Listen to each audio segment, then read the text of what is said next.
രാഷ്ട്രീയത്തിന് തെരഞ്ഞെടുപ്പ് കമ്മീഷൻ പോലെയുള്ള നയതന്ത്ര പ്രധാനപ്പെട്ട സ്ഥലങ്ങളിൽ രാഷ്ട്രീയക്കാർ തീരുമാനമെടുക്കുന്നതിനപ്പുറം തീരുമാനമെടുക്കണം, അത് സ്വതന്ത്ര ചുമതലയുള്ള സംവിധാനമാകണം എന്നുള്ള പരാതിയുടെ അടിസ്ഥാനത്തിലാണ് ഈ പറഞ്ഞ കെ എം ജോസഫ് ചീഫ് ജസ്റ്റിസായ ബെഞ്ച് ജസ്റ്റിസായ അഞ്ചംഗ ഭരണഘടനാ ബെഞ്ച് ഇങ്ങനൊരു ഉത്തരവിറക്കുന്നത്.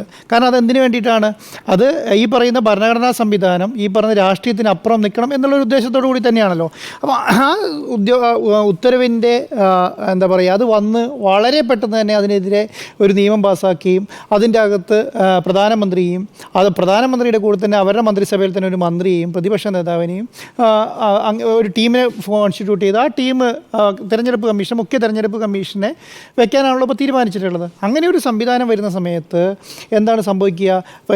കേന്ദ്ര സർക്കാർ തന്നെ ഒരു മുഖ്യ തെരഞ്ഞെടുപ്പ് കമ്മീഷനെ അപ്പോയിൻറ്റ് ചെയ്ത് തുല്യമായി മാറി എന്നുള്ളതാണ്. അപ്പോൾ അതിനെതിരെയാണ് സുപ്രീം കോടതിയിൽ ഇപ്പോൾ കേസ് പെൻഡിങ് ഉള്ളത്. അപ്പോൾ ഇന്നലെ 2 ദിവസം മുന്നേ ഇപ്പോൾ എന്താണ് സംഭവിച്ചത്? പ്രധാനമന്ത്രിയും അമിത്ഷായും കൂടെ വരുന്നു, നമ്മുടെ പ്രതിപക്ഷ നേതാവായ രാഹുൽ ഗാന്ധി കൂടെ വരുന്നു. രാഹുൽ ഗാന്ധി വന്നു കഴിയുമ്പം അദ്ദേഹം പറയുകയാണ്, സുപ്രീം കോടതിയുടെ കേസ് നിൽക്കുകയാണല്ലോ, ആ കേസ് നിൽക്കുന്നത് വരെയെങ്കിലും ഇതൊന്ന് നിങ്ങൾ പെൻഡിങ് വേണം, അതൊരു ഉത്തരവ് വന്നതിന് ശേഷം ഇങ്ങനെ അപ്പോയിൻമെൻറ്റ് നടത്താമെന്ന് പറയുമ്പോൾ എന്നിട്ടത് നോട്ട് കൊടുത്ത് പോകാൻ തുടങ്ങുമ്പോൾ പറയുന്നത് നിങ്ങളിവിടെ ഇരിക്കൂ, എന്നിട്ട് നിങ്ങളുടെ നോട്ട് മിനിറ്റ്സിൽ രേഖപ്പെടുത്താം, നിങ്ങൾ പറഞ്ഞത് അങ്ങനെ തന്നെ രേഖപ്പെടുത്താം, ഞങ്ങൾ തീരുമാനിക്കും എന്നുള്ളതാണ്. അതിൻ്റെ അകത്ത് വേറെ ഒന്നും ചെയ്യാനില്ല. രാഹുൽ ഗാന്ധിനെ സംബന്ധിച്ചിടത്തോളം അതിൻ്റെ അകത്ത് വേറെ ഒന്നും ചെയ്യാൻ, കാരണം നിയമം അങ്ങനെയാണ്. അങ്ങനെ നിയമത്തിൽ അടിസ്ഥാനപ്പെടുത്തി നോട്ട് കൊടുക്കുന്നു, നമ്മുടെ രാഹുൽ ഗാന്ധി ഇറങ്ങി പുറത്തു വരുന്നു എന്നുള്ളതാണ് സംഭവിച്ചിട്ടുള്ളത്. എന്താണ് സത്യത്തിൽ നടക്കുന്നത് നമ്മുടെ രാജ്യത്ത് എന്നുള്ളതാണല്ലോ പ്രധാനപ്പെട്ട കാര്യം. നമ്മുടെ രാജ്യത്ത് ഭരണഘടനാ സംവിധാനങ്ങളെ മുഴുവൻ രാഷ്ട്രീയമായി കൈകാര്യം ചെയ്യാൻ തുടങ്ങിയിട്ടുണ്ടെങ്കിൽ പിന്നെ രാഷ്ട്രീയ പാർട്ടികളും ഈ പറഞ്ഞ ഏകാധിപതികളും മാത്രമേ ഉണ്ടാവുള്ളൂ. അതിനപ്പുറത്തേക്ക് ഒരു ജനാധിപത്യ രാജ്യമെന്ന് നമുക്ക് പറയാൻ പറ്റില്ലല്ലോ. അതിനെതിരെ ശക്തമായ നിലപാടുകൾ സ്വീകരിക്കുന്നത് സുപ്രീം കോടതിയാണ്. അതുകൊണ്ടാണ് കെ എൻ ജോസഫ് അധ്യക്ഷനായ ബെഞ്ച് പറഞ്ഞത് ചീഫ് ജസ്റ്റിസിനെ അതിൻ്റെ തലപ്പത്ത് വെക്കണം. അപ്പോൾ എന്താണ്, പ്രതിപക്ഷത്തിൻ്റെയും ഭരണപക്ഷത്തിൻ്റെയും ആവശ്യങ്ങൾ ചീഫ് ജസ്റ്റിസിനോട് പറയുകയും അദ്ദേഹം വിടിൽമാനായി നിന്ന് ഒരു തീരുമാനം എടുക്കാൻ കഴിയുകയും ചെയ്യും. ഇപ്പോഴത്തെ അഞ്ച് പേരുടെ പേര് സെർച്ച് കമ്മിറ്റി നിർദ്ദേശിക്കുന്നു. അതിൻ്റെ അകത്ത് പ്രധാനമന്ത്രി അമിത്ഷായും കൂടി ഒരു തീരുമാനം എടുക്കും. അതാണ് ഇപ്പോൾ നടന്നുകൊണ്ടിരിക്കുന്നത്. അപ്പം ഇതിന് മുൻപും ഇങ്ങനെയുള്ള തെരഞ്ഞെടുപ്പ് കമ്മീഷന്മാരൊക്കെ ഉണ്ടായിരുന്നല്ലോ. ഇപ്പം ടി എൻ ശേഷൻ്റെ കാലത്ത് 10ാമത്തെ തെരഞ്ഞെടുപ്പ് കമ്മീഷനായിട്ട് ടി എൻ ശേഷൻ ഉണ്ടായിരുന്ന സമയത്ത് വലിയ രീതിയിലുള്ള മാറ്റമാണ് ഇന്ത്യയിലെ തെരഞ്ഞെടുപ്പുമായി ബന്ധപ്പെട്ട് വരുത്തിയിട്ടുള്ളത്. എന്തൊക്കെയാണ് എല്ലാവിധ തീരുമാനങ്ങളും. അതിനൊരു വലിയൊരു ഉദാഹരണം പറയാം. ഈ രാഷ്ട്രീയ നേതാക്കന്മാരുടെ അല്ലെങ്കിൽ പ്രധാനമന്ത്രിയുടെയും പിന്നെന്താണ് രാഷ്ട്രീയ പാർട്ടികളുടെയും താഴെയല്ല തെരഞ്ഞെടുപ്പ് കമ്മീഷൻ എന്ന് തെളിയിച്ചൊരു മുഖ്യ തെരഞ്ഞെടുപ്പ് കമ്മീഷനാണല്ലോ ടി എൻ ശേഷൻ. അദ്ദേഹം ചെയ്ത കാര്യം എന്താണ്? അദ്ദേഹം ഒരു സംവിധാനം ഉണ്ടെന്ന് രാജ്യം അറിഞ്ഞത് അദ്ദേഹം വന്നതിന് ശേഷമാണ്. അപ്പം ഈ നമ്മുടെ മൻമോഹൻ സിംഗ് ധനകാര്യമന്ത്രിയായിരുന്ന സമയത്ത് അദ്ദേഹം ഒരു തീരുമാനം എടുത്തു. തീരുമാനം എന്താണ്? അതാത് സ്റ്റേറ്റിലുള്ള ആളായിരിക്കണം, അവിടെ സ്ഥിരതാമസക്കാരനായിരിക്കണം രാജ്യസഭ MP എന്ന് തീരുമാനം എടുക്കുമ്പോഴാണ് കോൺഗ്രസ് ഭരിക്കുകയാണ്. ഈ പറയുന്ന മൻമോഹൻ സിംഗ് ധനകാര്യമന്ത്രിയാണ്. ആ ധനകാര്യമന്ത്രിയായിരുന്ന മൻമോഹൻ സിംഗിൻ്റെ വരെ കസേര തെറിക്കും. കാരണം ഈ തീരുമാനം, കാരണം അദ്ദേഹം വേറെ സ്റ്റേറ്റിൽ നിന്നാണ് വന്നിരിക്കുന്നത്. അപ്പോൾ ആ സ്റ്റേറ്റിന് വരെ അന്ന് അങ്ങനെ ഒരു തീരുമാനം എടുക്കാൻ മാത്രം തൻ്റെ ഇടമുള്ള എന്ന് പറഞ്ഞാൽ ധനകാര്യമന്ത്രിയുടെ കസേര തെറിപ്പിക്കാൻ തൻ്റെ ഇടമുള്ള തെരഞ്ഞെടുപ്പ് കമ്മീഷന്മാരുണ്ടായിരുന്ന രാജ്യമാണിത്. എന്തൊക്കെയാണ് വലിയ രീതിയിലുള്ള മാറ്റങ്ങളല്ലേ? കാരണം ഒരു പ്രസിഡൻഷ്യൽ ഭരണത്തിൻ്റെ മേലെ നിന്നുകൊണ്ട് ഈ പറയുന്ന സംവിധാനങ്ങളെ മുഴുവൻ കൈകാര്യം ചെയ്തു. ഇന്ത്യയുടെ തെരഞ്ഞെടുപ്പ് വോട്ടർ ID അദ്ദേഹമാണ് കൊണ്ടുവന്നത്. ഈ പറഞ്ഞ കാവലേർപ്പെടുത്തിയത് അദ്ദേഹമാണ്. ഈ പറഞ്ഞ എത്ര ഫണ്ട് ഇലക്ഷന് വിനിയോഗിക്കാം കേൾക്കുന്നത് ടി എം ശേഷമാണ്. ആരാണ് എത്ര ഫണ്ട് ഉപയോഗിക്കാം, അതിന്റെ മാർജിൻ ഇത്രയാണ് എന്ന് തീരുമാനിക്കുക അദ്ദേഹമാണ്. ശിവസേന ഭരിക്കുന്ന കാലത്ത് ബാൻ ചെയ്തിട്ടുണ്ട് 6 വർഷത്തേക്ക്. അതാണ്. അത് മാത്രമാണോ, ക്യാമറയും പിടിച്ചിട്ട് ഇവർ പറയുന്ന ഒബ്സർവർമാരായിട്ട് ആൾക്കാരെ ഇറക്കിയത് ടി എൻ ശേഷന്. ഇദ്ദേഹം എന്ന് പറയുന്നത് ദൈവത്തിന് ശേഷം ഈ രാഷ്ട്രീയക്കാർ പേടിച്ച ഏക വ്യക്തി എന്ന് പറയുന്നത് ടി എൻ ശേഷനാണ്. അതുപോലെയുള്ള ശക്തമായ മുഖ്യ തെരഞ്ഞെടുപ്പ് കമ്മീഷണർമാരുണ്ടായിരുന്ന രാജ്യത്ത് ഇപ്പം എന്താണ് നടക്കുന്നത്? ഇപ്പം നടക്കുന്നത് പ്രധാനമന്ത്രിയും പ്രസിഡൻറ്റും ആഭ്യന്തരമന്ത്രിയും ഒക്കെ പറയുന്നത് അതേപടി കേട്ട് അങ്ങോട്ട് പോകാൻ പറയുമ്പോൾ അങ്ങോട്ട് പോവുകയും ഇങ്ങോട്ട് പോകുമ്പോൾ ഇങ്ങോട്ട് പറയും. 24-ാം തീയതി തിരഞ്ഞെടുപ്പ് പ്രഖ്യാപിക്കും പറഞ്ഞാൽ 23-ാം തീയതി പ്രഖ്യാപിക്കട്ടെ സാറേ എന്ന് ചോദിക്കുന്ന രീതിയിലുള്ള തെരഞ്ഞെടുപ്പ് പ്രഖ്യാപിക്കുന്ന മുഖ്യ തെരഞ്ഞെടുപ്പ് കമ്മീഷന്മാരുള്ള രാജ്യമായി ഇന്ത്യ മാറി എന്നുള്ളതാണ് ഏറ്റവും വലിയ കാര്യം. ഇപ്പം എന്താണ് സംഭവിക്കുന്നത്? ഇപ്പം നാളെ നാളെ പിന്നെ ഈ കേസ് വരുന്നുണ്ടല്ലോ, നാളെ ഈ കേസ് വരുന്ന സമയത്ത് ഇന്ന് തന്നെ തീരുമാനം എടുക്കുകയാണ്. ഒരു ദിവസം വെയിറ്റ് ചെയ്യാൻ പറ്റുന്നില്ല.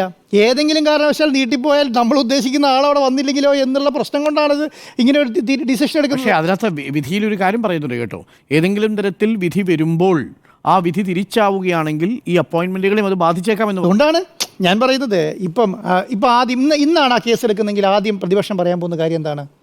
ഇങ്ങനൊരു തീരുമാനം എടുക്കരുതല്ലേ പറയുള്ളൂ ഈ കേസ്. അപ്പോൾ എന്ത് ചെയ്യണം? അതിന് മുൻപ്, കേസ് വരുന്നതിന് മുന്നേ ഈ കാര്യം പറയണം. ഇപ്പം ഇന്ന് ഈ പറയുന്ന അപ്പോയിൻമെൻറ്റ് നടക്കുന്നതിന് മുൻപാണ് കേസ് എടുക്കുന്നതെങ്കിൽ അവർ ആദ്യം പറയാൻ പോണ ഒബ്ജക്ഷൻ അതാണ്, ഈ വിധി വരുന്നത് വരെ തെരഞ്ഞെടുപ്പ് കമ്മീഷൻ അപ്പോയിൻറ്റ് ചെയ്യരുതെന്ന് പറയാം. അപ്പോൾ അതൊരു സ്റ്റാറ്റിസ്കോ മെയിൻറ്റെയിൻ ചെയ്യേണ്ടി വരും. ആ കേസിന് തീരുന്നത് വരെ ആ സ്റ്റാറ്റിസ്കോ മെയിൻറ്റെയിൻ ചെയ്യും. ആ സ്റ്റാറ്റിസ്കോ മെയിൻറ്റെയിൻ ചെയ്യാതിരിക്കാൻ വേണ്ടിയിട്ടാണ് എന്ത് ചെയ്യുന്നത്, ഈ പറഞ്ഞ കേസ് ഇദ്ദേഹത്തെ അപ്പോയിൻറ്റ് ചെയ്യുന്നത്. അപ്പം ഇന്ത്യയെ സംബന്ധിച്ചിടത്തോളം എന്താണ്, ഇന്ത്യയെ സംബന്ധിച്ചിടത്തോളം വലിയ മാറ്റങ്ങൾ പിന്നെ നമ്മുടെ രാഷ്ട്രീയത്തിൽ നടക്കുന്നുണ്ട്. ഇപ്പോൾ എന്താണ്, രാഷ്ട്രീയ ഭരണഘടനയ്ക്കപ്പുറം രാഷ്ട്രീയ നേതാക്കന്മാരും രാഷ്ട്രീയക്കാരാൽ നിയമിക്കപ്പെടുന്ന ആൾക്കാർ മാത്രമായി ഇത് മാറി എന്നുള്ളതാണ്. അരുൺ സാർ നേരത്തെ പറഞ്ഞ പോലെ എന്താണ് ഈ പറഞ്ഞ നമ്മുടെ തെരഞ്ഞെടുപ്പ് കമ്മീഷൻ്റെ മാഹാത്മ്യം എന്താണ്, 2021 വരെ അമിത്ഷാൻ്റെ ആഭ്യന്തര അണ്ടർ സെക്രട്ടറി ആയിരുന്നു അദ്ദേഹമായിട്ട് നല്ല ബന്ധമാണ് ഈ പറഞ്ഞ ഗാനേഷ് കുമാർ. അതുപോലെ തന്നെ എന്താണ്, കാശ്മീരുമായി ബന്ധപ്പെട്ട കാര്യത്തിൻ്റെ അകത്ത് ഈ 370 പിന്നെ നിരോധിക്കുന്നതുമായി ബന്ധപ്പെട്ട കാര്യത്തിൻ്റെ അകത്ത് അദ്ദേഹമായിരുന്നു തീരുമാനം എടുത്തുകൊണ്ടിരുന്നത്. അദ്ദേഹമാണ് ആ ഡോക്യുമെൻ്റ് മുഴുവൻ തയ്യാറാക്കിയിരുന്നത്. ഏറ്റവും പ്രധാനപ്പെട്ട കഴിഞ്ഞ 2024 ഇലക്ഷനിലെ ഈ BJPയുടെ ഏറ്റവും തുറുപ്പിയിട്ട് എന്തായിരുന്നു, ഈ പറഞ്ഞ ക്ഷേത്രമാണല്ലോ, അയോധ്യ ക്ഷേത്രമാണല്ലോ. അയോധ്യ ക്ഷേത്രത്തിൻ്റെ കേസ് സുപ്രീം കോടതി നടത്തിയത് ഗാനേഷ് കുമാറാണ്. രേഖകൾ ട്രസ്റ്റിൻ്റെ ചെയർമാനാണ്. ഈ പറഞ്ഞ രേഖകൾ മുഴുവൻ കൊണ്ട് അപ്പോൾ അത്രയധികം BJPയുമായി അടുത്ത് നിൽക്കുന്ന ഗാനേഷ് കുമാറിനെ തെരഞ്ഞെടുപ്പ് കമ്മീഷനായാൽ ഈ 2029 വരെയാണ്. അടുത്ത പിന്നെ പാർലമെൻറ്റ് ഇലക്ഷനും അടുത്ത ലോക്സഭാ ഇലക്ഷനും നിയന്ത്രിക്കേണ്ട ആൾ ഇദ്ദേഹമാണ്. 2029 പിന്നെ അല്ലേ, 2029 അപ്പോൾ അതുവരെ ഈ മാത്രമല്ല 400 നിയമസഭകളിലേക്കുള്ള തിരഞ്ഞെടുപ്പ് നടക്കും. 400 മീൻസ് സീറ്റുകളിലേക്കുള്ള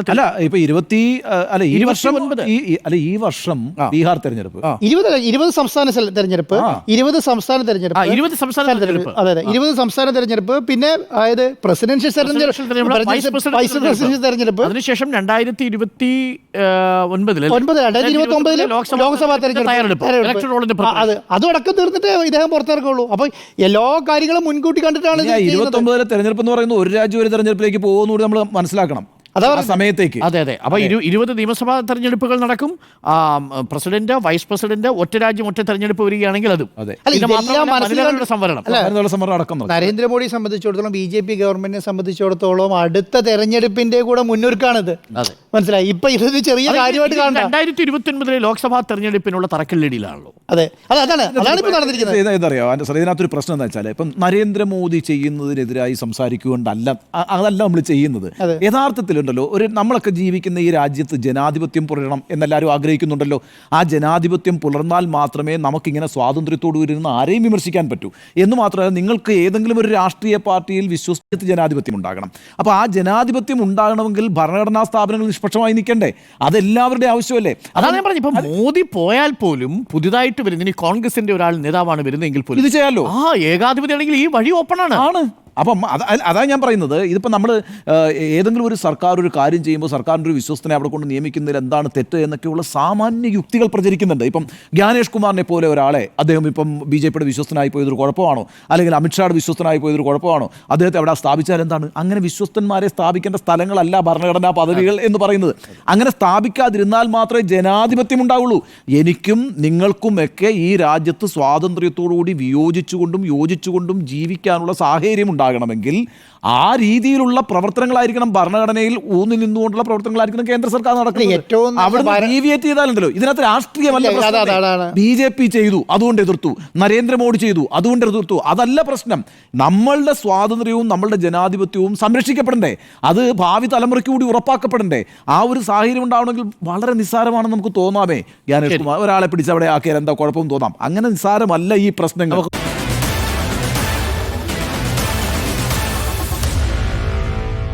Meet the editors.